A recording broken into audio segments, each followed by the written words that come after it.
It's here. It's now. It's totally exciting. The new Showboat Racing Sportsbook. So different you have to experience it yourself.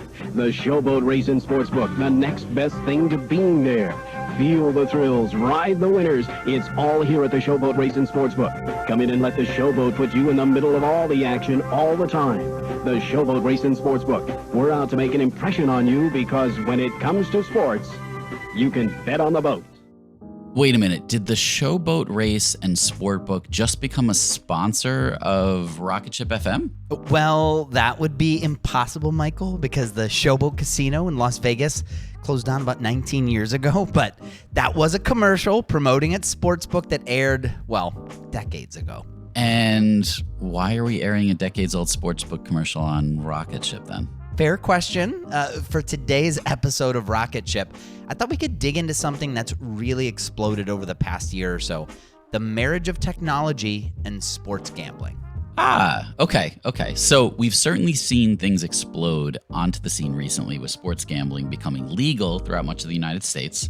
It sort of started with apps like DraftKings and FanDuel, and then introduced the concept of like daily fantasy sports. And we had that episode in particular in the past, but more recently, our mobile devices have essentially become mobile sports books, enabling those of age to put a wager on their favorite sports teams in a matter of seconds. Yeah, it's been pretty fast moving, so there's a lot to get into, and let's do that right after we roll this intro. Welcome to RocketShip.fm. Rocket Ship FM is produced in partnership with Product Collective. We are your hosts, Michael Saka. And I'm Mike Belcito. But first, let's hear a word from our sponsors. This episode is brought to you by The Science of Scaling. And The Science of Scaling is a podcast that, honestly, you should check out. Yeah, it's called The Science of Scaling, and it's all about how to scale a business successfully, whether it's how to find outside capital or what to look for in your very first sales hire. It's a new show hosted by Mark Roberge. He's the best-selling author of The Sales Acceleration Formula. He's also a senior lecturer at Harvard Business School and the founding CRO of Hubspot.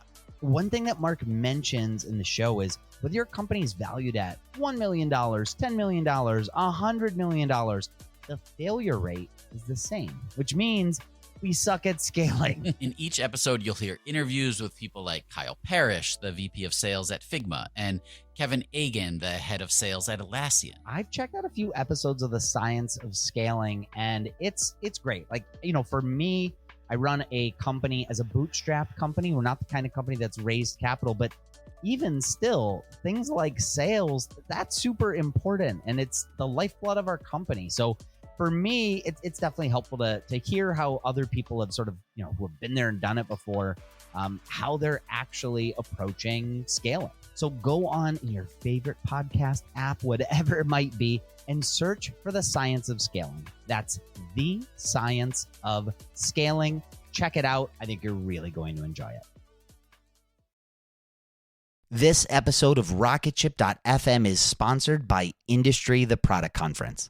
This October, gather with hundreds of product managers and product leaders from all around the world for 2 days of keynote talks, challenging working sessions, interactive discussions, social events, and more.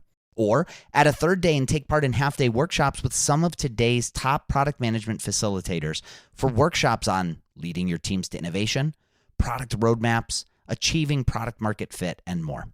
This year's lineup may be the best yet, with keynote speakers including product legend Marty Kagan. He's the author of the book Inspired, which is considered by many to be the seminal book for product managers and product leaders. There's also product positioning expert and author of Obviously Awesome April Dunford, and product leaders from Figma, IDEO, Amplitude, and so many other places. Plus, if you use the code ROCKETSHIP, you'll save $100 off your pass. Visit industryconference.com/global for more details. Again, industryconference/global for more information, but pricing increases on the first of the month, so register soon to save. So as many of you may know, I ventured out this year. I left my job as the chief product officer at Dribbble to start a brand new company, and that company is Gigantic. No, really, that's the name. We're actually very small today. But we are the training institute of the future. And my goal is to help you master the new influential disciplines that are driving results within organizations. And we're starting with some absolutely incredible courses like product leadership taught by Ben Foster, the former CPO at Whoop, deconstructing leadership with Allison Go, formerly of Meta and Amazon. We have revolutionizing marketing with AI, which is taught by Marie Osipova, who is the Chief Marketing Officer at Penny.ai, and an upcoming product management course, which is taught by my co-host, Mike Belcito, along with Anna Marie Clifton of Coinbase and Asana, and Victoria Kennedy, who worked at Axios and Huge, and is now running her own venture capital studio. It's not just video courses. We're combining video lectures with take-home assignments and exercises, and then small group mentorship to really help make this information indelible for you and to help level you up, and all at a cost that most companies' learning and development budget covers. So if you're interested, go to Gigantic.is, that's Gigantic.is, sign up for a course, and you can actually schedule a call with me, and I'll walk you through everything that you need to know. And if you enroll and let me know that you heard about this on Rocket Ship, I've got a special discount for you. So go to Gigantic.is, sign up today, and start your journey upskilling your product, leadership, and marketing skills. Can't wait to see you there.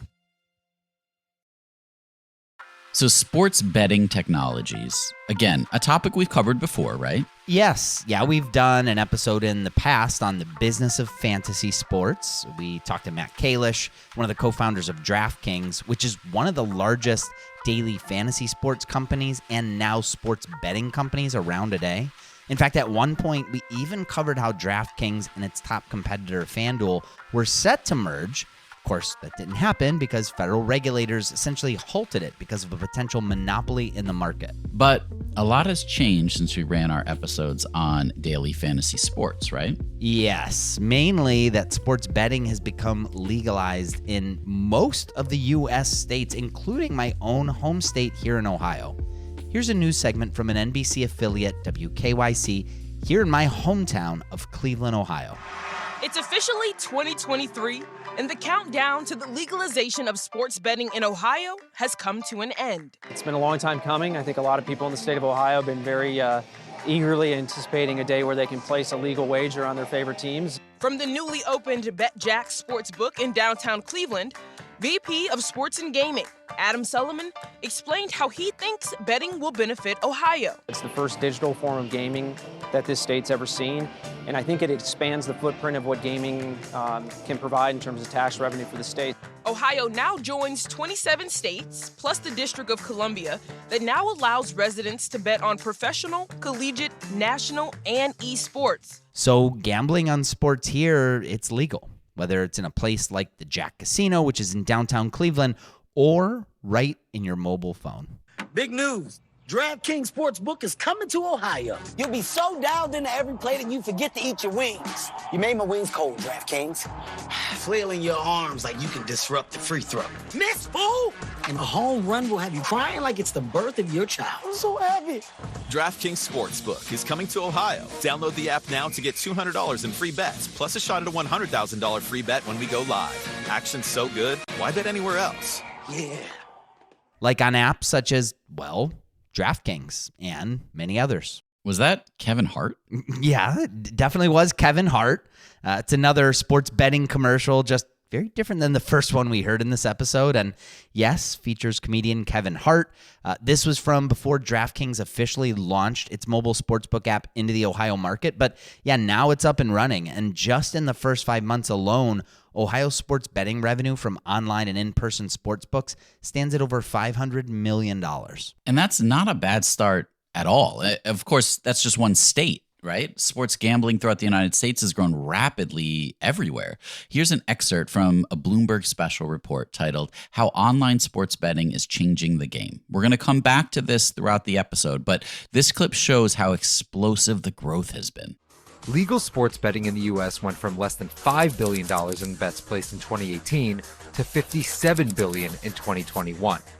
and an estimate of $200 billion overall in 2023. Showtime.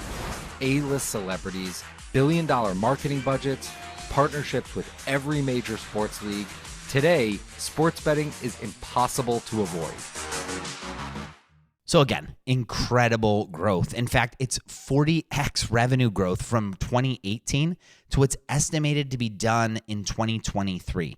It's the kind of growth that if you had this at a startup company, well, you probably would have IPO'd by now. Your face would have been all over Fortune and Forbes. You'd probably have your very own Rocket Ship episode profiling just how amazing you were. Yeah, hey, that is probably true. But this growth, it hasn't come along just because people are more interested in sports gambling. It's just become a lot easier, mostly because of regulations which have legalized sports gambling in most U.S. states and the proliferation of approved sports betting apps. Let's go back to that Bloomberg segment. And the top sports gambling companies work more like Facebook and Google than a Las Vegas casino, using big data to encourage more bets from users while simultaneously keeping down big winners.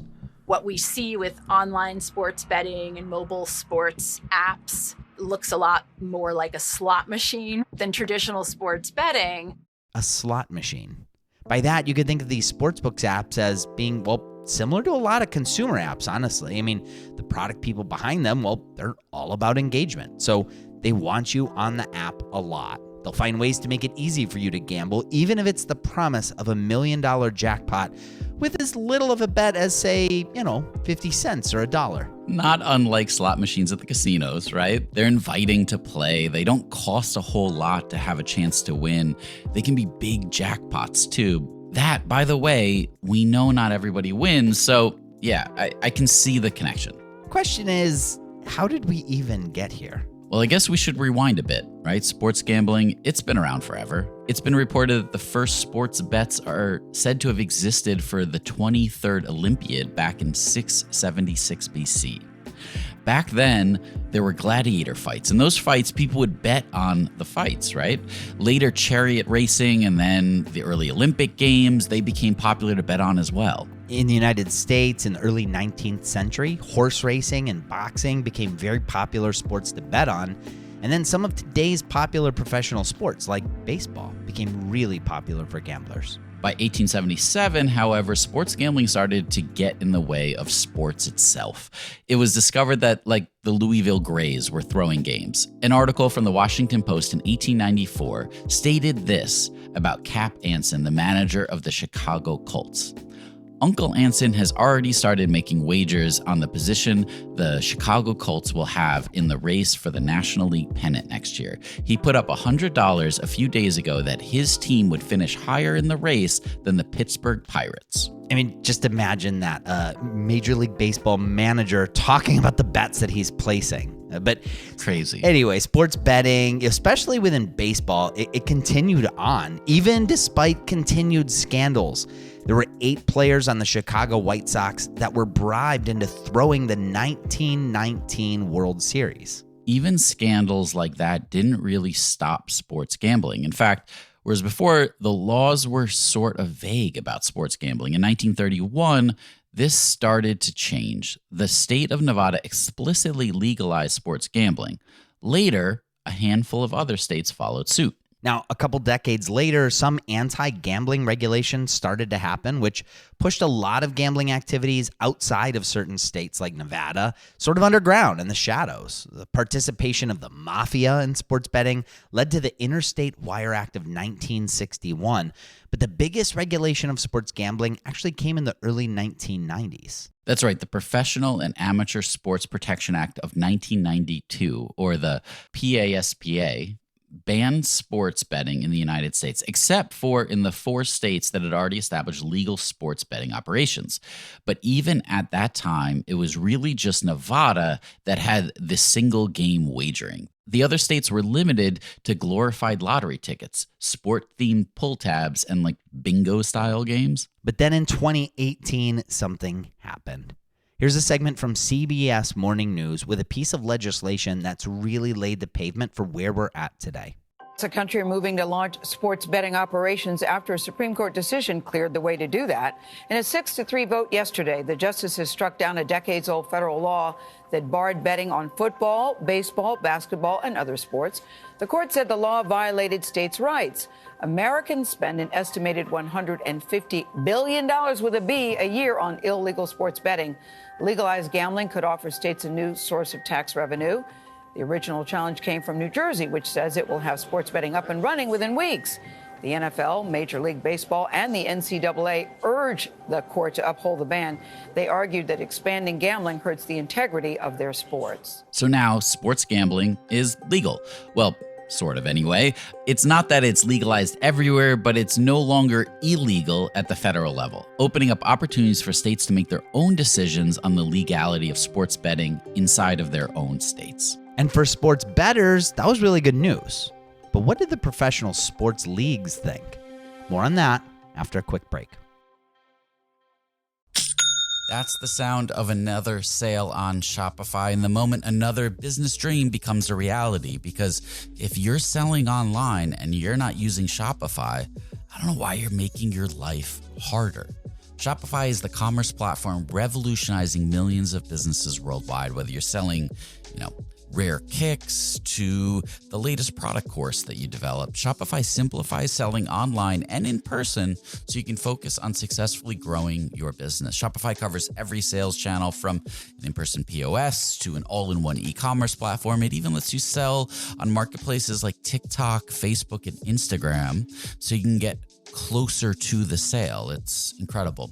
Packed with industry-leading tools ready to ignite your growth, Shopify gives you complete control over your business and your brand without having to learn any new skills. Plus, it's got 24/7 support, so someone's always there when you need it. We have been using Shopify on Dribbble since, honestly, before I got there, and that's over 6 years ago. So it's your turn to get serious about selling and try Shopify today. Sign up for a $1 per month trial at shopify.com/rocketship, all lowercase. Go to shopify.com/rocketship to take your business to the next level today. That's shopify.com/rocketship. This episode is brought to you by Miro. So when I was at Dribbble, over the 6 years, there was one tool that we would always use when we were doing cross-team collaboration. Whenever the collaboration started to get complex, we would bring in Miro.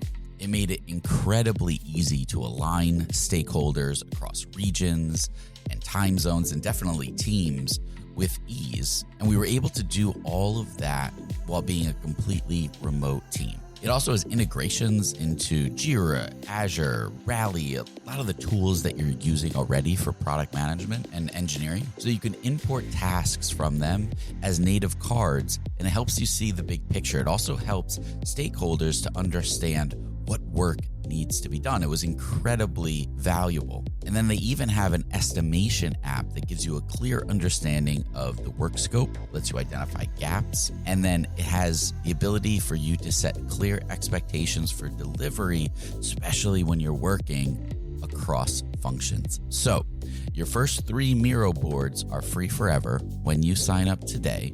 Go to Miro.com/podcast. That's Miro.com/podcast.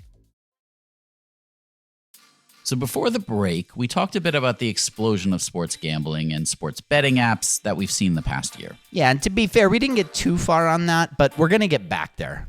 First, though, we went back in time for a bit of a history lesson on sports gambling and the law. It was only very recently, 2018, where the Supreme Court struck down a previous federal law that banned gambling in all but a handful of states. The overturning of that law, it created some complications for professional sports leagues. On one hand, they had to protect the integrity of the game, but on the other hand, they knew that this was a major opportunity to bring new attention and new business to the leagues. Let's go back to that Bloomberg segment, where first we hear from Adam Silver, the commissioner of the NBA. After the ruling, the major American professional sports leagues, who all at one point denounced sports gambling, started doing a rapid 180. But I think it's ultimately a positive thing, and our view is both from an integrity standpoint and a regulatory standpoint, and ultimately for states and federal jurisdictions to raise tax, it should be a regulated industry. First, the NBA partnered with the sports betting companies, and then the NFL, MLB, and NHL quickly followed. And today, these leagues that were cautiously optimistic, well, now they and their teams are all in, entering into partnerships with sports betting companies left and right. Back to that Bloomberg segment. The other side of the coin when it comes to growing the sports betting business are partnerships with the sports leagues themselves. These partnerships are hugely lucrative. Betting apps are partnering with just about every major sports team they can because it's a way for them to get their brands in front of viewers. So here at DC United, in my hometown, we have a retail sports book. We have retail sports books also at the Footprint Arena in Phoenix, the home of the Suns. We will have one coming soon in the United Center, home of the Blackhawks and the Bulls in Chicago. As a partner, we're not just a category that they're selling. We're actually something that really is integrated into their game, into their fan experience. We need to be woven into the pregame narratives when people are discussing the game. For the leagues, this is a massive win. It makes fans more engaged than ever. Just think about it. If the Orlando Magic are playing the Charlotte Hornets on a Monday night, most people won't care. But if someone has money on that game, well, now they're invested in every play. We can help deepen the affinity that their customers have for the game and deepen the engagement that their customers have with their content. So now today we're DraftKings and FanDuel, the early incumbents and the companies that introduced us all to daily fantasy sports. Well, they're still into that, but they also pivoted hard into online sports gambling, and now they're leading the market. Here are tonight's betting odds brought to you by FanDuel Sportsbook, the number one. Over at DraftKings right now, it's free to enter $1,000 in free prizes. DraftKings and FanDuel have dominated the market, boasting between 60 to 70% of the entire sports betting market. And they've spent massive amounts to get there. You know what to do. You're seeing very expensive celebrities, Jamie Foxx, Patton Oswalt, advertising sports books, advertising betting apps. And you're seeing it in these partnerships with sports teams in just about every major state that's legalized sports gambling. Sky-high advertising budgets have kept both companies in the red for years. DraftKings revenue was $1.3 billion in 2021. Its sales and marketing expenses were almost $1 billion in 2021, and that was double from the previous year. I mean, you'd expect these companies to be wildly profitable because, as they say, the house always wins, right? Yeah, and that's true, but like any massive consumer app, awareness is key. And as we've seen from these major players in the online sports betting industry, awareness isn't cheap. It costs a lot of money to hire celebrities, to market your product, create these commercials, to even get people to be comfortable with online gambling. I mean, I remember when most of these companies came out, they were offering, like $200 or sometimes even more in free bets just to sign up and start using their app. Yeah. Did you take advantage of any of those offers? I know that you're into this world. I mean, I am a fantasy sports fan for sure. And I'll admit, I did take advantage of some of those offers. I got the free bets and placed some wagers with the free bets, but then I cashed out and I've never used them since. Okay. So you're the reason these companies aren't profitable yet. Well, believe me, for every person like me who, signed up just to get the free bets, there are definitely plenty of others who've continued to bet and continue to hand their money over to DraftKings, FanDuel, and all those other sports betting companies that have spawned in the last year or two. In fact, FanDuel actually has finally reached profitability, and I'm sure DraftKings isn't far behind. They have something going for them too. Mobile sports betting has some advantages over in-person gambling, more so than just the convenience. Now they can offer new products, essentially. So once these sites acquire these customers, they have to keep them there. And they have definitely found their hook.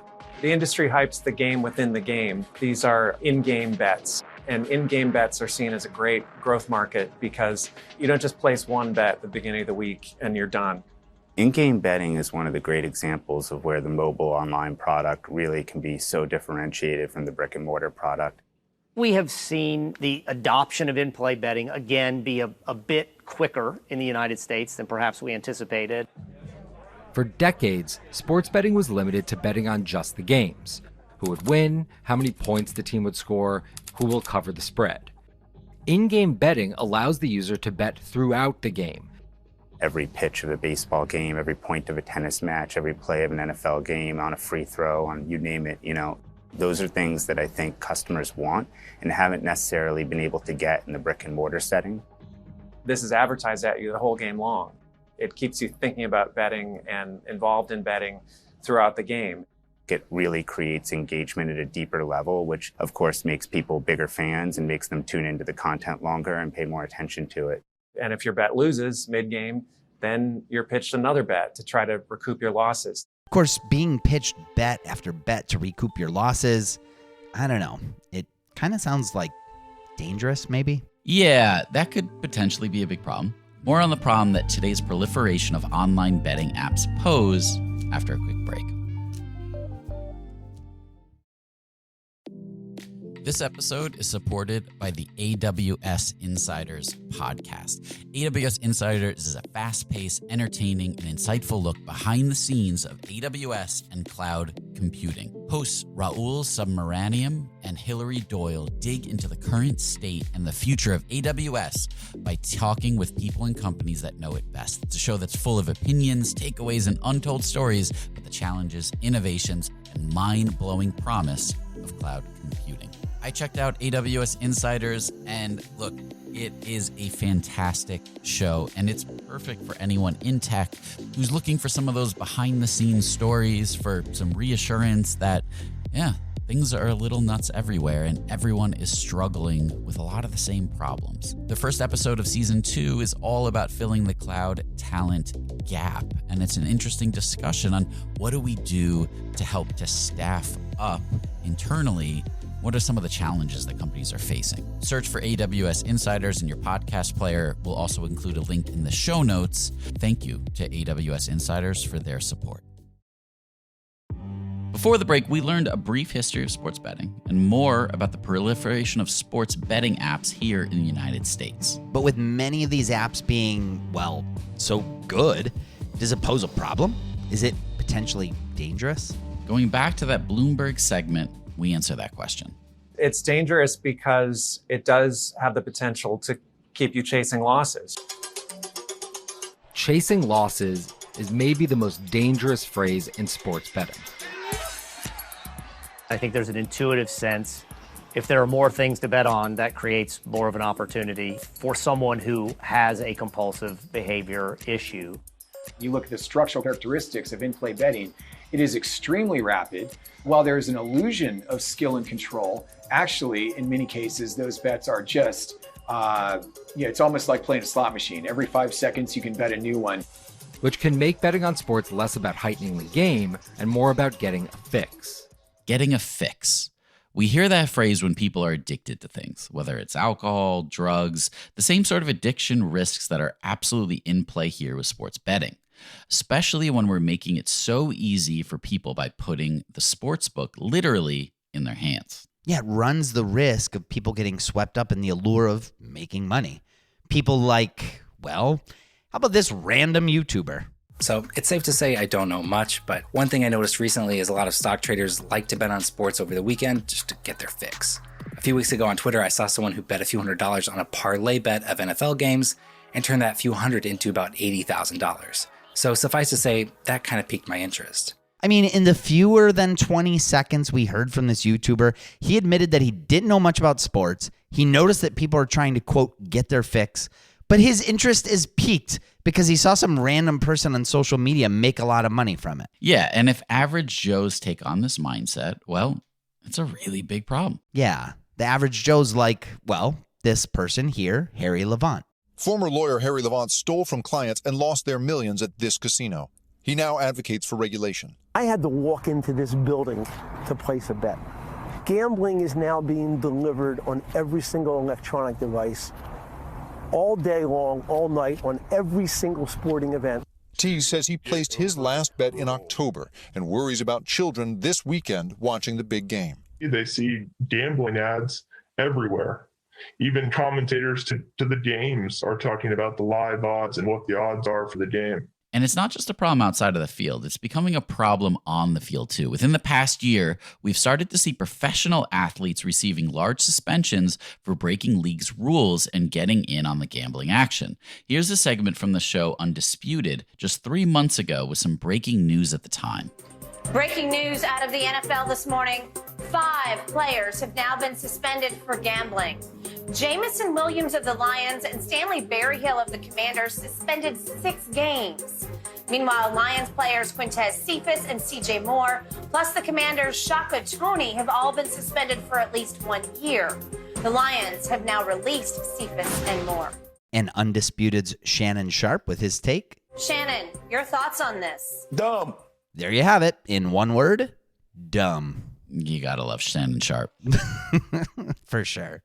But in all seriousness, I mean, this is exactly what the league was trying to avoid. They don't want their players gambling and have rules against it. And so, to their credit, once they found out it was happening, they did come down hard on them. Now, these players weren't gambling on their team's games or even NFL games. They still violated league rules, and now they're paying the price. But it's another example of how gambling within sports is bringing complications.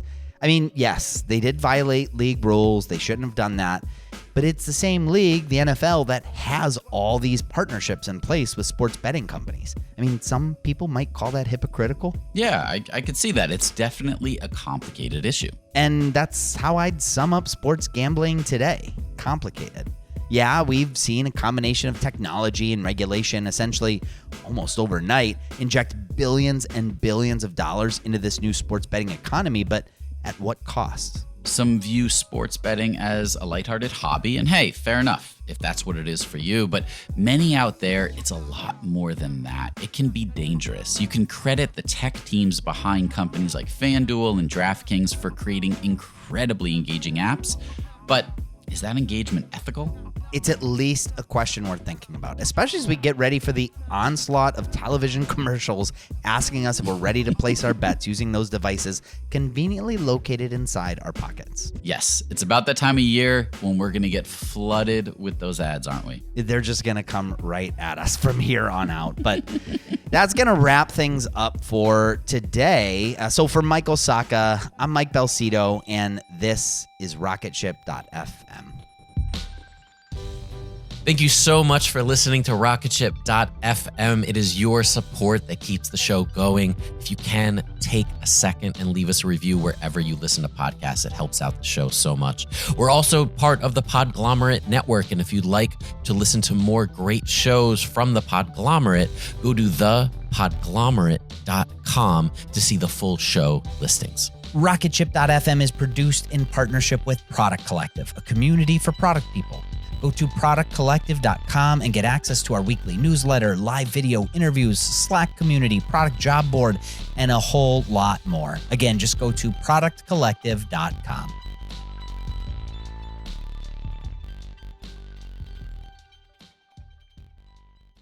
Hey, this is Mary Beth Lassiter. Are you craving a new podcast? I've got a recommendation. Check out Gravy, the James Beard Award-winning podcast that shares stories of the changing American South, brought to you through the foods we eat. It's produced by the Southern Foodways Alliance and distributed by APT Podcast Studios. Listen to Gravy on your porch during happy hour to hear about the mystery of the missing Pappy Van Winkle bourbon. Don't miss out. Follow Gravy wherever you get your podcasts. Hey guys, welcome to The Collective. I'm Brianne Helfrich, a 26-year-old bioethics PhD student and clothing brand CEO. Welcome to my podcast where we talk all things health and wellness, navigating your 20s, and becoming the best version of yourself. So, sit down, play that episode, and join The Collective.